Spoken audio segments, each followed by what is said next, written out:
बिस्मिल्लाहिर्रहमानिर्रहीम, अस्सलाम वालेकुम। आप देख रहे हैं प्रोग्राम तब्दीली और मैं हूं जवाद कमाल।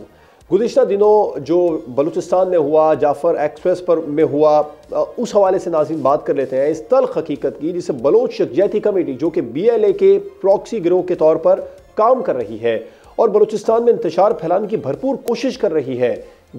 11 मार्च को BLA के दहशत गर्दों ने जाफ़र एक्सप्रेस पर हमला किया, सैकड़ों मासूम मुसाफिरों को यरगमाल बनाया और नाकाम यरगमाल हमले के दौरान 26 बेगुनाह और मासूम अफराद को बेदर्दी के साथ कत्ल कर दिया। सिक्योरिटी फोर्सेस ने बरवक्त कार्रवाई की, कामयाब रेस्क्यू ऑपरेशन किया और कामयाब कार्रवाई के दौरान BLA के तमाम 33 दहशत गर्दों को जहन्नुम वासिल किया, पाकिस्तान के दुश्मनों की साजिश को नाकाम बना दिया। 36 घंटे सिक्योरिटी फोर्सेस को इस ऑपरेशन में लगे और उसकी वजह यही थी कि एहतियात की जा रही थी। 339 जानों को बचाने की कोशिश की जा रही थी जिसे बचाने में कामयाबी रहे। बलोच यकजहती कमेटी के नाम नहाद रहनुमाओं ने BLA और जाफर एक्सप्रेस पर हमले पर एक लफ्ज तक नहीं कहा और ना ही इस बुज़दिलाना हमले की मजम्मत की है।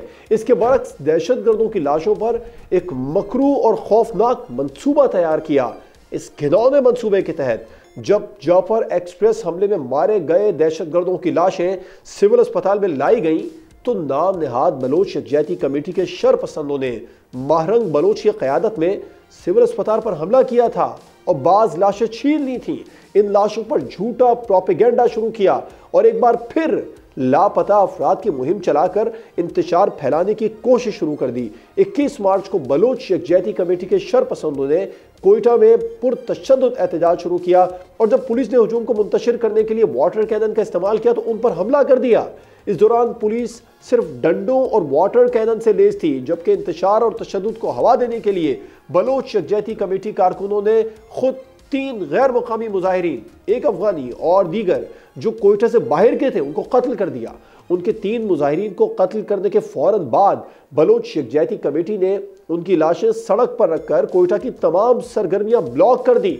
मकामी हुकाम और पुलिस ने बलोच यकजहती कमेटी से दरख्वास्त की कि वो इन तीनों मकतूलीन का पोस्टमार्टम कराए, लेकिन लाशों पर सियासत की जा रही थी।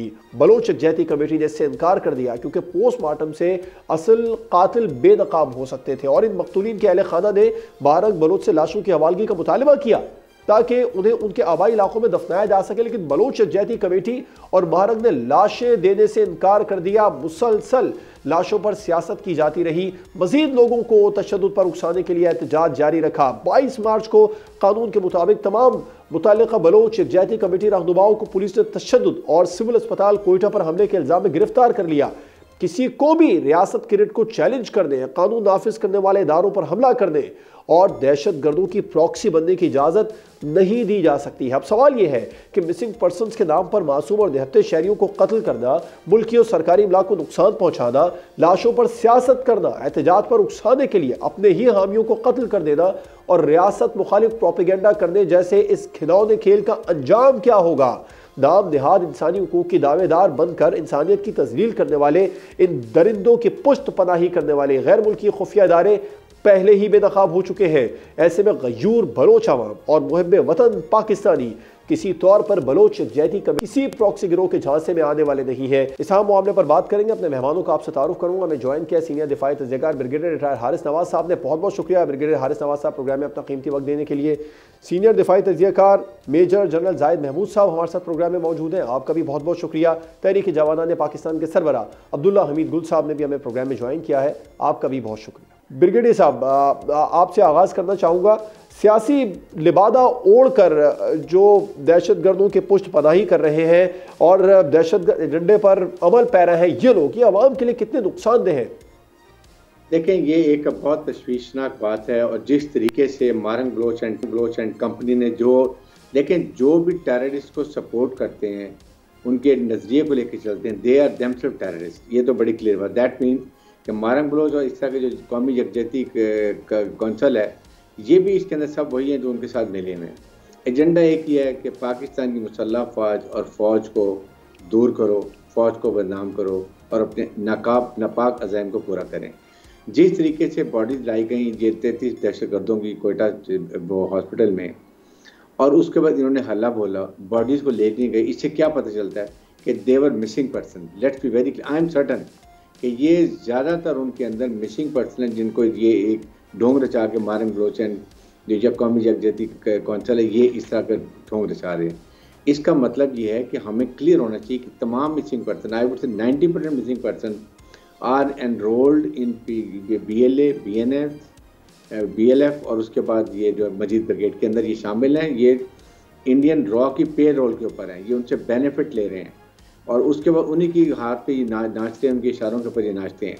इसलिए जिस तरीके से फिर भी आपके देखा कि आपके वहाँ कोयटा की पुलिस ने और कमिश्नर ने कितने अच्छे तरीके से सिर्फ कैनन्स का इस्तेमाल किया, वाटर कैनन को, और इन्होंने शोर कर दी, रबर बुलेट्स मार रहे हैं, फायरिंग कर रहे हैं। अभी भी जब ये दोबारा इन्होंने आके सड़कों को ब्लॉक किया, जब 3 और अपने ही उनमें नॉन रेजिडेंट्स को खुद मारा, और जब उनके रेजिडेंट ये कह रहे हैं कि जी हमें बॉडी लेनी तो बॉडी नहीं लेने दे रहे हैं, वो कह रहे हैं पोस्टमार्टम पुलिस करे नहीं करवाने, मीन्स के इनका पोल खुल जाएगा पोस्टमार्टम के अंदर, जहाँ किसकी बुलेट्स हैं, किस कैलिबर के बुलेट्स हैं, फौज के पास, ये पुलिस के पास कौन सी बुलेट्स हैं, इन्होंने कौन सी बुलेट्स लाई, सारा क्लियर हो जाएगा। इसलिए मेरे ख्याल में अब कानून को हरकत में आना चाहिए। जिनको पकड़ा हुआ है कौमी यकजहती कौंसिल के, इनको नहीं छोड़ना चाहिए, बल्कि मैं तो यहाँ तक कहूँगा और ये मारंग बलोच को भी अरेस्ट किया जाए, और कोई इसमें हमें कॉम्प्रोमाइज़ करने की ज़रूरत नहीं है, क्योंकि ये 1-2% बलोचीज हैं, बाकी 98% हमारे बलोची बहन भाई जो मुहब्बे वतन पाकिस्तानी हैं, मुहब्बे वतन बलोचीज हैं, and they respect the arm forces हर को करते हैं। इसलिए हमें इन पे कोई कॉम्प्रोमाइज़ नहीं करना चाहिए। We don't have to apologetic, we have to very strict. जैसे चीफ आर्मी साहब ने बात की कि now we have to play like hard state, not a soft state, कि आएँ चुप कर दें, मुज़ाकरात करें, खामोशी कर लें, अरेस्ट ना करें। We have to go very hard on this person. इसलिए अब वक्त आ गया कि इनके ऊपर सख्ती से कार्रवाई की जाए, इनको जो इनमें रिंग लीडर था उनको अरेस्ट किया जाए, और साथ ही साथ देखें बात यह है कि इस वक्त पूरी कौम को साथ खड़े होने की ज़रूरत है। ये मुसल्लह फ़ौज शहादतें देती रहेगी, टेररिस्ट को मारते रहेंगे, कुर्बानियाँ देते रहेंगे, लेकिन जब तक आप पूरी कौम खड़ी नहीं होगी, and we are fighting as a nation, जब तक ये प्रॉब्लम हल नहीं होगी, जिसमें इलीगल स्पेक्ट्रम भी है, इसके बाद एलिमेंट ऑफ नेशनल पार्क, सबको मिल के करना पड़ेगा। बिल्कुल ठीक है। तहरीक जवानान पाकिस्तान के सरबराह अब्दुल्ला हमीद गुल साहब ने भी हमें शो में ज्वाइन किया। बहुत बहुत शुक्रिया अब्दुल्ला हमीद गुल साहब, आपसे भी इस बारे में बात करेंगे। मेजर जनरल जाहिद महमूद साहब को पहले एंगेज कर लेते हैं। जाहिद साहब, ये जो तरीक़ाकार अपनाया जा रहा है कि पहले मुजाहिरीन जो है वो एहतजाज के लिए जाते हैं, फिर मुजाहिरीन के अंदर से ही लोगों को कत्ल कर देते हैं ये बलूच यकजहती कमेटी के लोग, और फिर उनकी लाशों पर सियासत करते हैं। अब वक्त नहीं आ गया है इस तरह के गिरोह की सरकोबी की जाए जो बलोच मासूम बलोचों को इस्तेमाल कर रहे हैं और जो गैर मकामियों को भी इस्तेमाल करके यहाँ पर लेके आते हैं, फिर उन्हें कत्ल कर देते हैं। जी बिस्मिल्लाहिर्रहमानिर्रहीम। पहले तो thank you very much for the invite. I think brigadier Haris साहब ने बड़ा कम्प्रिहेंसिवली इसका अहाता किया है जो सिचुएशन है वहाँ पे। देखिए, this is not an ordinary phenomena जी, मेरी नज़र में ये मारंग बलोच हैं या जो भी है सामने नजर आएंगे, और ये पाकिस्तान में पास्ट में भी कैरेक्टर्स हम देखते रहे इसी तरह क्रिएट किए गए, पाकिस्तान की रेट को चैलेंज करने के लिए, पाकिस्तान को डिस्टेबलाइज करने के लिए, और पाकिस्तान की जो असास है उसको हिलाने के लिए। अब सबको मालूम है कि जो भी लिसानी बुनियादों पर जो भी फितना फैलेगा वो बहुत डेंजरस होगा जी। पाकिस्तान मजहबी फितना हो या सेक्रेटेरियन, उसमें शायद इतना खतरा नहीं होता जी। पाकिस्तान में कैपेसिटी कैपेबिलिटी है, लेकिन बांग्लादेश का जो मेकिंग थी उसको आप देख लें। फिर हम यही इसी तरह का फिनोमेना पास्ट में 90s, अर्ली 90s में 80s की लेट दाई में हमने कराची में देखा जी। तो उसके बीच में भी फॉरेन इन्वॉल्वमेंट थी, अब यहाँ पे भी फॉरेन इन्वॉल्वमेंट है। जो मैं कॉन्टेक्स्ट एस्टेब्लिश करना चाहता हूँ वो ये है कि these are not the ordinary thoughts. ये किसी एक ऑर्डिनरी बलूचिस्तान के शख्स की या किसी सोच का नहीं है, इसके पीछे बहुत डीप रूटेड थॉट्स है जी। और मुझे तो वही फोर्सेस अगेन इधर बलूचिस्तान में भी नजर आती हैं, जिस तरह के कराची में फिनोमेनाज रहे हैं 90s, अर्ली 90s में, 92 में हमें याद है, वहां पे भी लिसानी बुनियादों पर ये फितने फैलाए गए जी। तो लिसानी बुनियादों पर जो भी फितरा होगा वो पाकिस्तान की जो बुनियाद है उसको हिलाने की सलाहियत रखता है। तो इसको बड़ा क्राफ्टली हमने अपनी सुपीरियर पॉलिटिक्स के साथ, सुपीरियर स्ट्रेटजी के साथ इसको हमने काउंटर करना होगा, नैरेटिव के साथ काउंटर करना होगा। और इस पे कुछ लोग तो ऐसे विटिंगली कर रहे हैं जिनका इकोनॉमिक इसके साथ जो इकोनॉमिक्स अटैच है इस टेररिज्म के साथ, इस एप्लीकेशन के साथ, और काउंटरिंग पाकिस्तान के इंटरेस्ट, इसके साथ फिर चाइना के इंटरेस्ट को भी, खासतौर पे सीपैक के जो भी इकोनॉमिक इंटरेस्ट हैं, चाइना के साथ हमारी कोलैबोरेशन है। तो ये पूरा रेड सिंडिकेट है जी बलूचिस्तान में। अब इंडियन एप्लीकेशन तो है ही है, लेकिन उसके अलावा भी बहुत सी गवर्नमेंट्स ऐसी हैं या बहुत से ममालिक ऐसे हैं खासतौर पे जिन्होंने इनकी लीडरशिप को हार्बर किया हुआ है, रखा हुआ है, तो वो भी कहीं ना कहीं इनडायरेक्टली, अनफॉर्चुनेटली कुछ हमारी बड़ी फ्रेंडली कंट्रीज भी कहीं ना कहीं थोड़ा सा वीक अपना शो करती है। तो वहां पे बहुत से अवामिल है जो इनकी सपोर्ट इनको या टेस्टेड अप्रूवल, चाहे स्पॉन्सरशिप इंडिया भी कर रहा हो, लेकिन कई बड़े मुमालिक की या कई ऐसे इंटरेस्ट जिनके कंट्रीज के हैं, उनकी खामोशी भी इनको सपोर्ट कर देती है। तो आई थिंक हमने इसको होलसम लेना है। अभी देखिए ना, बलोचिस्तान सिर्फ बलोच नहीं बसते, वहां पे बरोई भी है, वहां पे पख्तून भी है। 40% के करीब बलोच जो है वो सिंध में खुशहाल जिंदगी गुजार रहे हैं। तो पाकिस्तान का बलोच के साथ कोई पाकिस्तान जो है ना वो बलोच को भी उतना ही ऑन करता है जितना पंजाबी को, सिंधी को, बिल्कुल ऐसी, बिल्कुल ठीक है जाहिर साहब, आपने दुरुस्त फरमाया। अब्दुल्ला अमीद, बिल्कुल ठीक है, मैं आपकी तरफ वापस आऊंगा लाशों पर सियासत के हवाले से। अब्दुल्ला अमीद गुल साहब को भी इंगेज कर लेते हैं। अब्दुल्ला साहब, मासूम बलोच नौजवानों को ढाल बनाने की कोशिश की जा रही है, सियासी लिबादा ओढ़कर ये जो दहशतगर्द गिरोह है, अब आप नहीं समझते वक्त आ गया इनकी सरकोबी की जाए?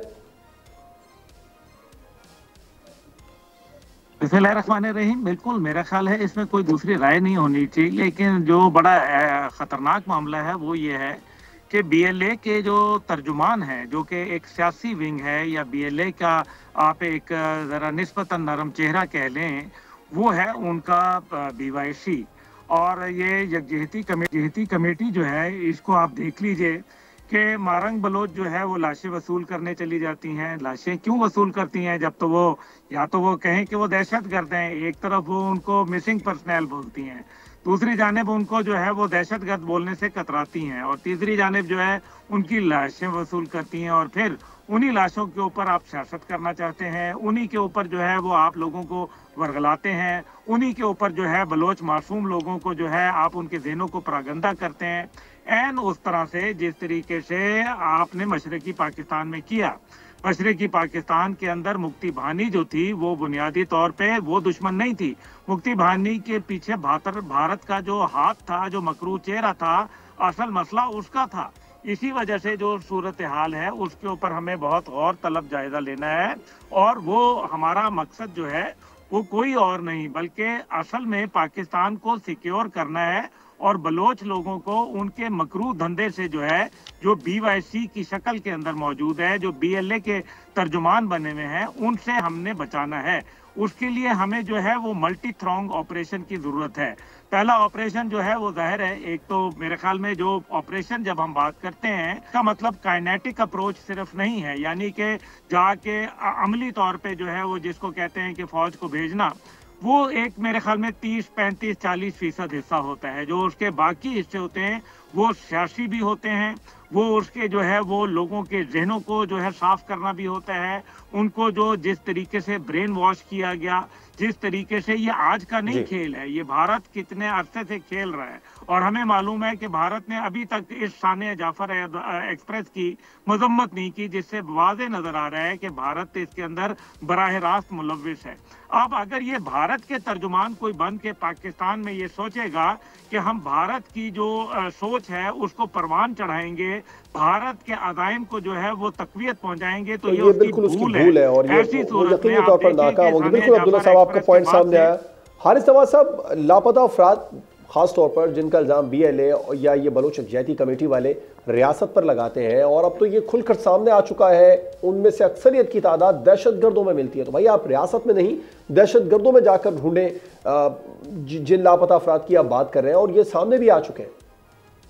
नहीं, देखें, ये इनको पता है कि ये मिसिंग पर्सन नहीं है, दे नो इट, और उनको ये पता भी है कि वो रियासत के पास नहीं है, उनके पास ही है, दहशतगर्दों की झांसे में आकर दहशतगर्दी कर रहे हैं, मुल्क पे फैला रहे हैं, ये भी ये आप जानते हैं। देखिए, इनको पता है कि ये जो है मिसिंग पर्सन नहीं है, ये बीएलए, बीएलएफ, बीएनए मजीद ब्रिगेड में एनरोल हुए हैं, और इनको इंडियन रॉ सपोर्ट करती है और फंडिंग करती है, सब कुछ कर रहा है। आपके सामने जब पाकिस्तान ने ईरान में ड्रोन मारा था, जब वहाँ दहशतगर्द थे, वो जब मारे गए तो मारंग बलोच ने इस्लामाबाद में धरना दिया, तो इसने खुद कहा कि वो हमारे सारे नाम बताए जो मिसिंग पर्सन में थे, कहा जी हमें उनकी बॉडी ला के दी है। गवादर में अगर आपको याद हो, एक दहशतगर्द मारा गया, उसकी बहन ने कहा मेरा भाई है, and he was part of missing person. इन 33 के अंदर भी मैं मेजॉरिटी आई एम सर्टन कि ये मिसिंग पर्सन है, इसीलिए इन्होंने जाके वहाँ अटैक किया, ये बॉडी ले जाना चाहते थे, और जाहिर है कि उसके बाद ले जाके उस पर सियासत की भी है। लेकिन अब वक्त आ गया। देखिए, बात यह कि ये जो अब्दुल्ला गुल साहब ने बात की, मल्टी प्रॉन्ग स्ट्रेटजी की बिल्कुल ज़रूरत है, लेकिन इसको अमेरिका से भी बात करें ताकि इंडिया को कंट्रोल करें, अफगानिस्तान से बात करें कि वो वहाँ दहशतगर्दी करना बंद करें, पूरी कौम इकट्ठी करें, ये एक नई स्ट्रेटजी बनाने की ज़रूरत है, नेशनल एक्शन प्लान पर अमल करें, और जो नेशनल पॉलिटिकल पार्टीज हैं बलूचिस्तान की, उन सब से जाके मुज़ाकरात किए जाए, उनके तहफ़्फ़ुज़ात सुने जाएँ, उनको क्या रिजर्वेशन दें, क्या प्रॉब्लम है, कौन से सोशो इकोनॉमिक प्रॉब्लम है वो दूर, और साथ से जिन्होंने हथियार उठाए हुए इनसे कोई कॉम्प्रोमाइज़ नहीं है। They are terrorist and they have to be dealt like a terrorist, simple सी बात है। इससे ये प्रो स्ट्रेटजी चलेगी तो बात बनेगी। अगर हम अपोलोजेक्टर रहेंगे ना तो ये मसला नहीं होगा। Now as a hard state, जैसे चीफ आमिर साहब ने बात की, जलदाइद भी बात कर रहे थे कि इसके ऊपर कोई कॉम्प्रोमाइज़ नहीं है। Now we should act as a nuclear Islamic country and very hard state and coming hard on these terrorists. That is the only solution we find. ठीक है, बिल्कुल ठीक है। हारिस साहब, आपका पॉइंट आया। जाहिद साहब, दहशतगर्दों की लाशों को लापता अफराद से जोड़ना, इसका मकसद यकीनी तौर पर सिर्फ भारतीय मीडिया को मसाला फराहम करना, मुल्क दुश्मनों को मसाला फराहम करने के अलावा और कुछ भी नहीं? जी definitely this is I mean, ये देखे ना, मैं ये अर्ज कर रहा था पहले भी कि ये एक अकेला किसी फैक्टर, किसी एलिमेंट का या एक अकेला किसी ग्रोह का ये मसला नहीं है। इसके पीछे पूरी स्टेट की थिंकिंग और पूरी स्ट्रेटजी, जिसपे इंडियन मीडिया भी शामिल है। आप देखें ना, जो लाइव कमेंट्री हो रही थी ट्रेन पे, फिर कुछ इवेंट्स आपको याद होगा, कुछ 4-5 महीने पहले इवेंट्स हुए थे बलोचिस्तान में, 6-7 जगहों पर एम्बुशेस हुए थे। तो अभी कई जगहों पे तो एम्बुश शुरू नहीं हुआ था, तो इंडियन, चूंकि वो आधे घंटे का फर्क है, हमारा टाइम गैप है, तो उन्होंने कमेंट्री शुरू कर दी और इवेंट थोड़ी देर बाद वहां पे अनफोल्ड होना शुरू हुआ। तो ये पूरी स्ट्रेटजी के साथ एप्लीकेशन हुई है। देखिए, ब्रिगेडियर हारिस साहब भी अभी जिक्र कर रहे थे और चीफ का जो हार्ट स्ट्रेक की बात हुई है, इसके बीच में देखें कुछ चीजें गवर्नेंस के इश्यूज है। एक चीज मैं आपकी तवज्जो दिलवाना चाहूंगा, अनफॉर्चुनेटली हमारी जो नेशनलिस्ट या जो भी पॉलिटिकल पार्टीज, खासतौर पे नेशनलिस्ट पॉलिटिकल पार्टीज वो हों, या ये सोशल डिसरप्टिव मूवमेंट्स हों, या जो हार्डकोर एलिमेंट है जिन्होंने वेपन उठाए हैं, वो सारे इसी मिसिंग पर्सन और इनके इर्द गिर्द अपने आप को चलाते हैं जी, इसी थीम के तहत। अनफॉर्चुनेटली हमारी जो पॉलिटिक्स है ना, वो that has to be improve. हमारी गवर्नेंस ने इम्प्रूव होना है। ये वो हार्ड स्टेट बनने के लिए ये जो एलिमेंट्स है, और लॉ फेयर खासतौर पे, आप देखें ना, लॉज हों, अब फियर ही नहीं है। BYC की बात कर ले और सोशल डिस्ट्रप्टिव मूवमेंट जितनी शुरू होंगी, उनको फियर ही नहीं है कि यहाँ तो लॉ इंप्लीमेंट ही नहीं होता। तो ये जो हाइब्रिड के बाकी फैसेट्स है, जिसमें इंफॉर्मेशन है, इंटेलिजेंस है, लॉ फेयर है, उन एलिमेंट्स में हमने स्ट्रांग होना होगा। और एक सबसे बड़ी इंपॉर्टेंट बात आपके प्रोग्राम से मैं ये कहना चाहता हूँ कि जो काइनेटिक की हम बात कर रहे हैं, जो मिलिट्री की हम बात कर रहे हैं, ये बेसिकली पॉलिटिक्स है, पॉलिटिकल प्रोसेस की एक्सटेंशन है। जो मिलिट्री एप्लीकेशन भी इंस्ट्रूमेंट ऑफ पॉलिटिक्स है। तो हमारे पॉलिटिशियंस ने इस वॉर को ओन करना है, इसकी स्ट्रेटजी बनानी है और इसको लड़ना है। और मिलिट्री को आप अपनी जो रिक्वायरमेंट्स है वो आपने देखनी है। आपने कॉस्ट बेनिफिट रिस्क एनालिसिस करना है कि हमें क्या चीज कैसे करनी है और अपने come out with the plan. यहाँ पे इंप्रेशन ये दे दिया जाता है कि जी जैसे काइनेटिक, जब मिलिट्री एक ऑपरेशन ही ऑपरेशन हो रहे हैं और तो बलूचिस्तान में कोई प्रॉन्ग चल ही नहीं रहा, तो मिलिट्री जैसे ब्रिगेडियर हारिस साहब ने कहा, सॉरी गुल साहब ने कहा कि 30-40% ऑफ द स्ट्रेटजी होती है, बिल्कुल ठीक है। तो वो नजर भी 30-40% आना चाहिए और हार्ड होना चाहिए, मीनिंगफुल होना चाहिए, बिल्कुल मीनिंगफुल होना चाहिए। अब्दुल्ला अमीन गुल साहब की तरफ आते हैं। अब्दुल्ला साहब, मिसिंग पर्संस की अक्सरियत जो है वो अब दहशतगर्दों में मिल रही है, ये तो अब खुलकर बातें सामने आ चुकी हैं। जितने भी मिसिंग पर्सन हैं जिन पर सियासत करते हैं, ये BLA वाले और बलोच यकजहती वाले, ये तमाम लोग जो है इनके जो मिसिंग पर्सन हैं वो अब दहशतगर्दों में शामिल है। तो आप क्या समझते हैं, रियासत को फैसला कर लेना चाहिए जो कानून नाफिज करने वाले इदारों पर मिसिंग पर्सन की आड़ बनाकर हमला कर रहे हैं, दहशतगर्द जो ग्रोह है उनकी प्रॉक्सी जो बन रहे हैं, ख़ास तौर पर भारतीय मीडिया के लिए मसाला फराहम करने वाले लोग हैं, इन सब बाकायदा तौर पर छुटकारा पा लेना चाहिए? देखिए, जहां तक ताल्लुक है, पाकिस्तान को बड़ा वाज़ेह फैसला करना है। ये जो जितने भी लोग हैं, ये जो मिसिंग हैं या जो बलोच यकजहती के नाम पे हैं या BLA हैं, ये पाकिस्तान के लोग नहीं हैं, ये दुश्मन हैं पाकिस्तान के। ये पाकिस्तान, ये नाराजगी कौन सी है? मतलब मैं घर से नाराज हूं तो मैं लोगों को कत्ल करना शुरू कर दूं? ये नाराज नहीं है, ये दहशतगर्द हैं।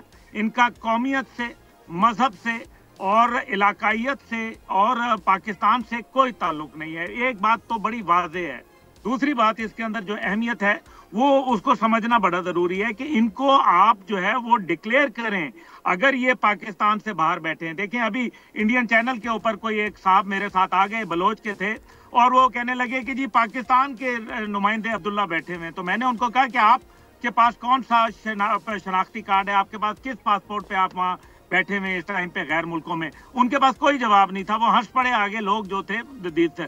अब मसला यहाँ यह है कि ये पाकिस्तान के अंदर रहते हुए या तो पाकिस्तान की रिट को कबूल करें, पाकिस्तान के आइन को माने। ये जो बुनियादी तौर पे जो अलहदगी बात करते हैं ये गलत है। जी बिल्कुल ठीक है, बुनियादी तौर पर जो अलहदगी की बात करते हैं ये गलत है। पाकिस्तान से बाहर बैठकर बैरूनी आकाओं के आला कार बने हुए हैं, मुल्क दुश्मन अनासिर के का साथ दे रहे हैं, पाकिस्तान के खिलाफ बयानबाजी करते हैं। नाम निहाद बलोच रहनुमा, ये बलोच रहनुमा नहीं है बल्कि रियासत के दुश्मन है, पाकिस्तान के दुश्मन है और ख़ुद बलोचों के दुश्मन है। अब्दुल्ला हमीद गुल साहब, जाहिद महमूद साहब और ब्रिगेडियर हारिस नवाज साहब हमारे साथ प्रोग्राम में मौजूद थे। आप तमाम मेहमानों का बहुत शुक्रिया। नाज़रीन एक ब्रेक पर जाएंगे और ब्रेक के बाद हम बात करेंगे ईद के बाद बड़े एहतजाज की तैयारी हो रही है। इस एहतजाज में पाकिस्तान तहरीक इंसाफ के साथ JUIFA किस हद तक शामिल होने जा रही है, इस पर बात होगी। JUIFA के मरकजी रहनुमा कामरान मुर्तज़ा साहब हमें ज्वाइन करेंगे।